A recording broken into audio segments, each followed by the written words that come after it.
Hi guys and welcome back to KRN TV, where we bring you the most exciting interviews from around the world. Today, delighted to be back in London with London's craziest gangster. Mr. Fish, how are you, ladies and gentlemen? Welcome to my well. Welcome to my well. Hello, ladies and gentlemen. Well, We've got a giggling schoolgirl next to you. hello, ladies and gentlemen.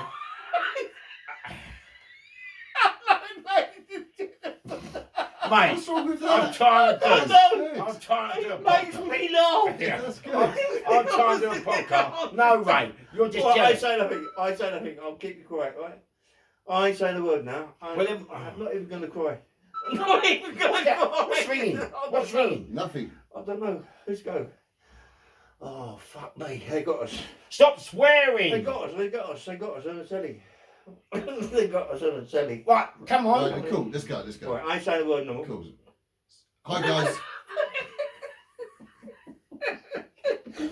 Ray, don't, you know what? You know when I start laughing, it's never gonna. You know when I start, it's not gonna end. That's why I'm trying to get it done now because Right, I don't okay. want to laugh. Well, let's go. Why do you make me Well, laugh? I mean, It I'm doesn't- serious. oh. I'm serious. I'm serious. It's on. It's on. No, I'm sweating. I've got to go and get. You're sweet. What's I'm wrong not. with you? You can't sit on the You're camera. right. You look good. You look I good. You look don't. good. You do. You do. No, I've got to put. What do you mean? Come on. Well, you ain't getting the neck close to the camera. You can't flipping light on me. That looks like I'm in a police interrogation interview. Ah, that's what you come Ah. for, isn't it? No, I don't wear glasses. You got to wear glasses. Oh.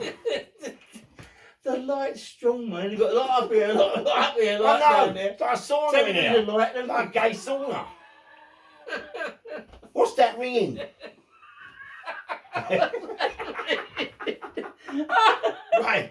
Don't keep smoking, Right. mate. That's what sets you off. They done it deliberately. I done it, yeah. And now we're trying to do the I know. podcast. I can't do it. I want my best jumper. Come on. Why do you laugh? Oh, right, come on. Right. Let's go. In the game, in the game. We're in the What's he game. doing over there? Oh, I don't know what he's doing. I don't know what he's up to. I don't know. That's right, you got out your system? I ain't doing it no You more. got out your I'm system? not even laughing. Alright, sweet. Right, sweet. Let's go. Hi guys and welcome back to Is it on? KRN Is it TV. on? Is it on? Is it on? Yeah, you're starting him off now. You're starting him No, off. but you're not. It's Christian starting me off. Oh, what is... Oh, I'm going to get sectioned up, but it's going to... What? I'm not sectioned up. Sexually what? I don't know when.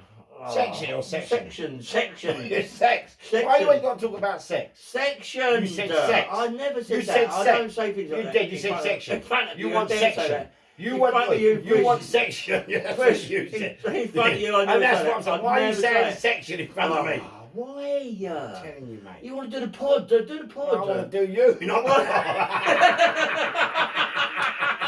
Forget that. That's what, mate, that's what I put Duke on. No, you're trying to put Duke on. You're out. I put Duke on his favourite aftershave.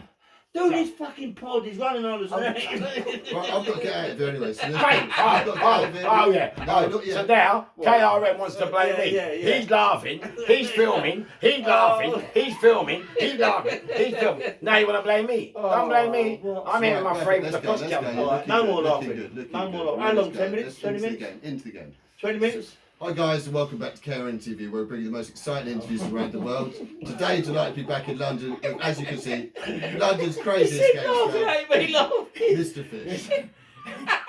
What's going on, Mr. Fish? How are Hi, mate. Well, come on. Hi. Welcome to my well. How are you, KRN? Let's you? go. Very well, very well. Oh, mate. No more. I'm not laughing Yeah. no more. No more. It's not got the end now. Yeah. Right, come on in. We are sorry, ladies and gentlemen, about this podcast, but some of the filming crew are getting involved, and you might hear a few noises that you don't expect. Sexual noises. So forget that. So Okay. let's get into it. Yeah. So what I want to know about today, Mr. Fish, is not the great train robbery. I want to know about the...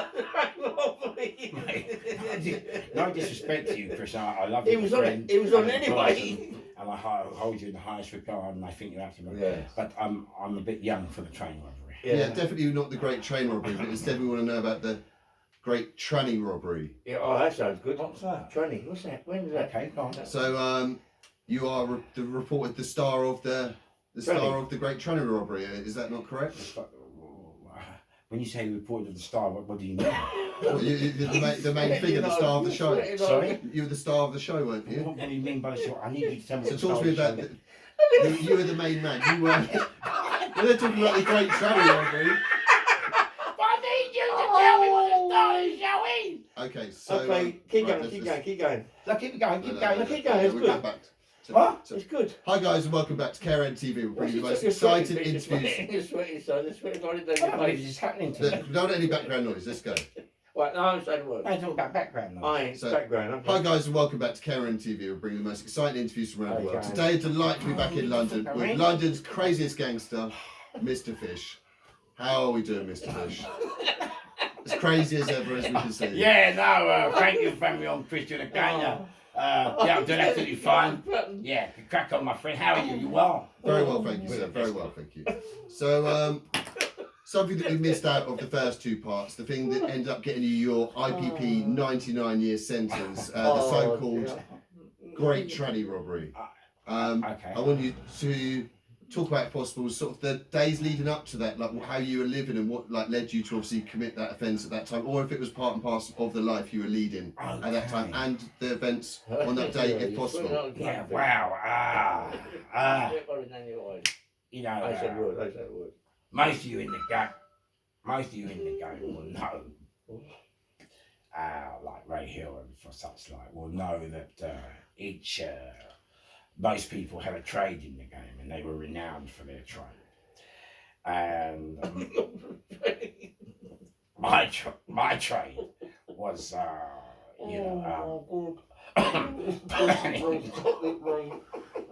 it. I was trying to stop it, mate. I ain't saying word, mate. You're out of order, mate. Mate, Keep listen. it out. I'm trying my hardest to do work for you, yeah? Right. And Ray just keep messing up, yeah? I ain't saying nothing. You're the manager. I wasn't saying You're supposed to It's all right, right? I ain't saying nothing. We've done in 2 minutes. Just hold tight 2 seconds. What? So right, Mr. Fish, London's craziest gangster. Talk to me about the so-called the Great Tranny robbery, the job that led you to getting the 99-year IPP sentence. Talk us through it, the days sort of leading up to it, and what sort of led you to commit the crime on that day, whether it was. Well, you know, once you get renowned in the game and known in the game by various people, people know what your trade is, or they know what you're good at. Training. And so you will get approached by different people to do different things. You know, and we was approached, and someone asked us if we could undertake that operation. And so we gave us the details and the rest of it. And first of all, we had to go and look at it and see. I had to go and see if you know it was one, if we could do it. And so what we done, we took on the job. Now it's quite funny, this job, because this job we never normally work in summer, and so it's very funny because this job. The reason we don't work in summer is because windows are open, DNA's on the floor and all the rest of it. It's easy for the forensic CSI to do what they have to do. So when this job came to me, we had a 2-week window in order which to do it. But first of all, before we decide whether we're going to do it or not, we have to go and view the job to see if it can be done, or, you know, what the problems will arise. So what I've done, Grace, how's your father? And then also you got to pick the team. So what I did, Grace, I went to have a look at this job. I had a great big pink gangster hat, a skimpy pair of blue shorts and a gold chain. The reason I dressed like this was because I wanted everyone, you know, like when you want to people go, oh, have a look at this silly so-and-so, have a look at that silly so. And that's why I needed to dress like that, to create that response. And everybody's looking. And what happened was, I got in there. And see, the problem with the job was, if I go back, is I only had to get through a short space, say 20 metres, 30 metres, but in the middle of that 30 metres, from getting through the first door to the wages door, is a reception desk with 2 receptionists and 2 security guards. Now, those 4 people are there, you know, throughout the year, how many years they open for work. And so those 4 people will know who comes in, who comes out of that office every day. So the original thought was the plan was maybe, you know, 3 of us could go in, look like office workers and do it that way. But when I went dressed up, you know, looking like an idiot on purpose, so I could go and, you know, assess the situation, I discovered that these 4 people were there.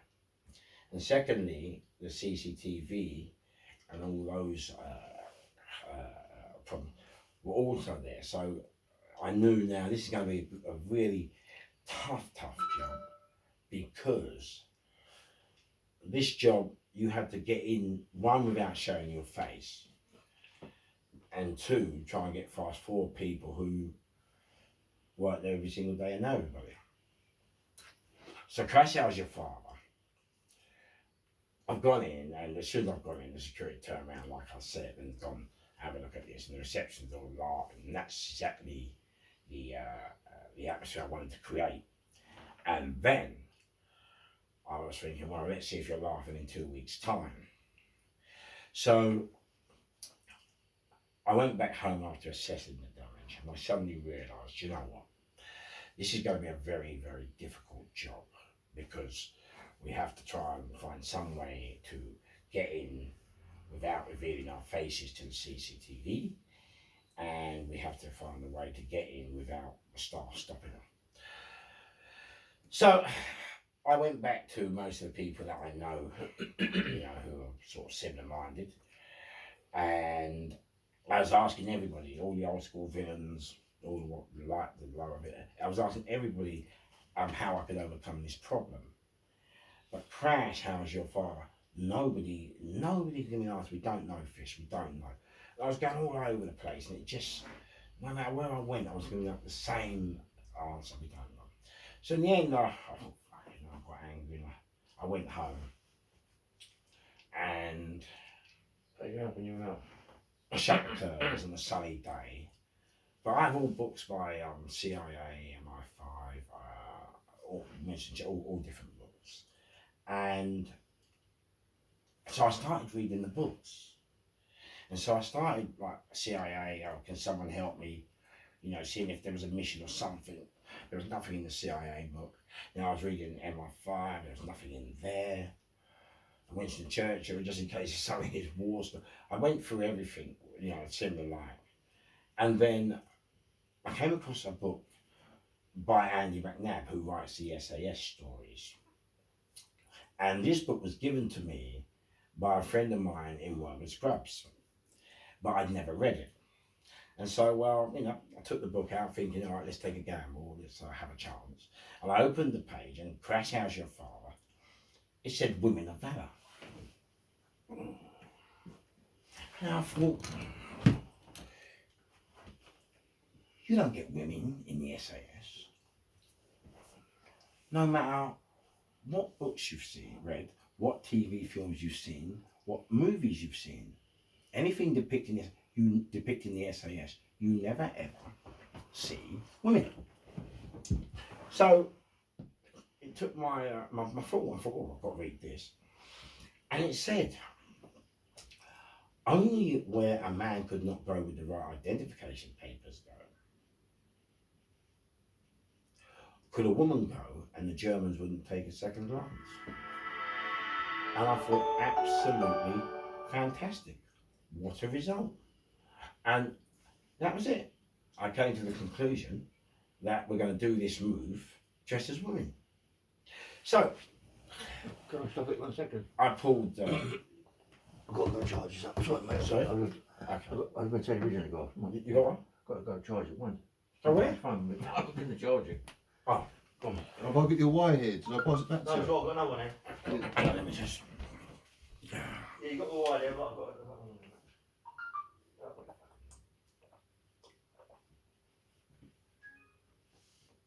I did stop drinking.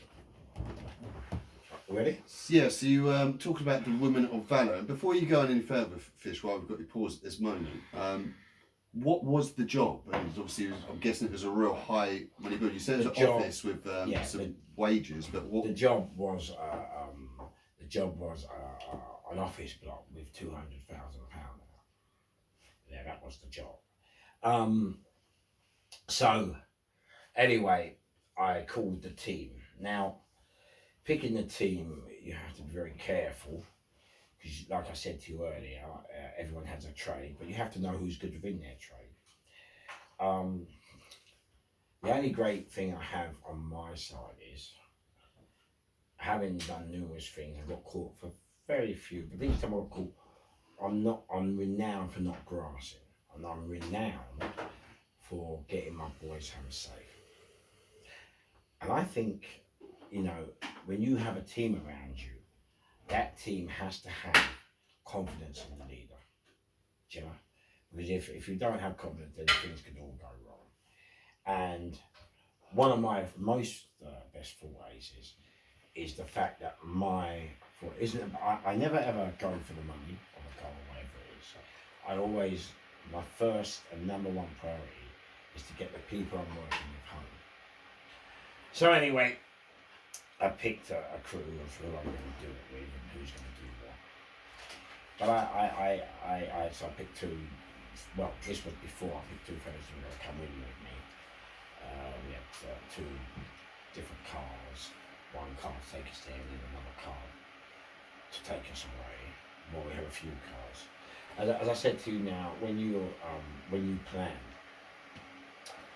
and do a move or anything now, technology has changed the way that you work, and so now when you work, you have to bear in mind that the viewers, I call them, the lookers of the city, are going to trace it all over, and the spotters, and know how to find you. So crash out your father, you have to work around that AMPR. So what we done, we got a bike. That was where we thought, okay, let's get a bike to get us away from the scene. Okay. And then we decided that the bike would go there early, so that would come after. So that way, no one would know that we were together. And then we had a van to put the bike in, so if the helicopter came up, then crash out your father, the bike was gone. And the job was going to be done by two black people, and then we had two other cars waiting to take those black people away. They were both white, and they were putting boxes and whatever on the back. So when the SUVs come in and the MP5s and all that, they're looking for teams, and crash out your father, there's no teams to see. So anyway, you know, we did all that. I prepared it all. I made sure it was. I made sure everything was good. But one of the problems was my mate who normally rides my bikes. What happened was the police had shot a very good friend of mine, and he managed to get away with the bullet still lodged inside him. And so the police launched a massive manhunt for him. And the guy who normally rides my bike, he was on the boat with him. So when the police nicked the one with the bullet in, they also nicked my driver. And so I had to pick somebody else. Now, I hate working with people who, you know, have families and responsibilities and that, because the problem with that is when they get nicked, if they do get a license, then you know, they could lose their family, they could lose their kids and whatnot. And I never want to be responsible for that. So I try and use single men or women. So crash out as your father, pick this guy. I've never used him before. Anyway, I've told the whole crew we're going as women.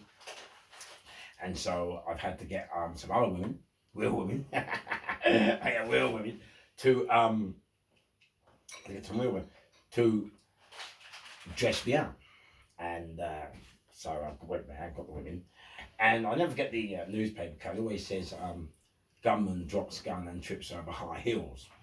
But I had Dolly Dimple shoes on. It's very hard to get an 18-woman shoe, trust me. So anyway, crash has your father. They dressed me up, the silicone implants, they got the tights, the suspended.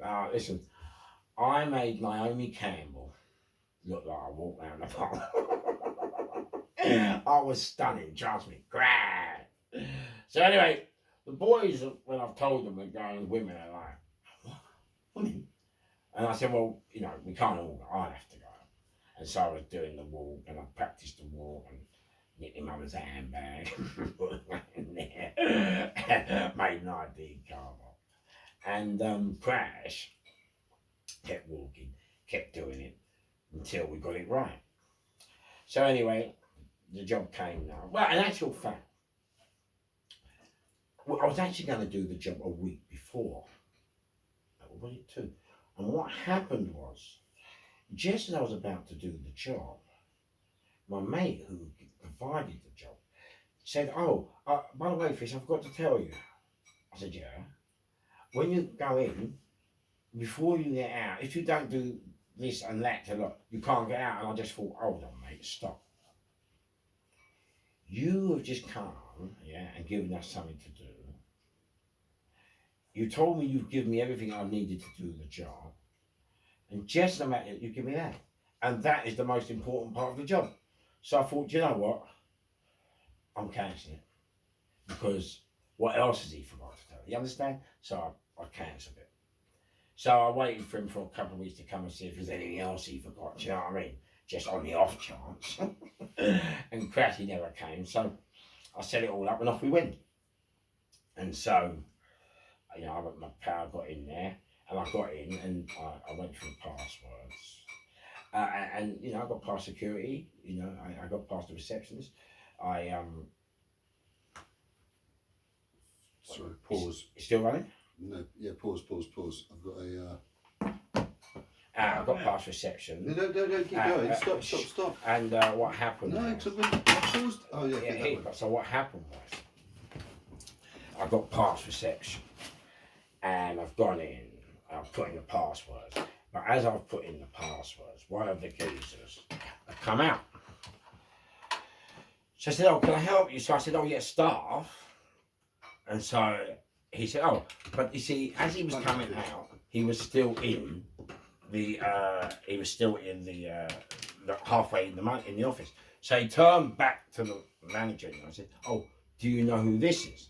And the manager said, no. So I now had to Pause it for a sec. I now had to pull the gun out, yeah? So and part 2 coming in a sec. how do you pause it? Press it. No, press it. You can do it again. Just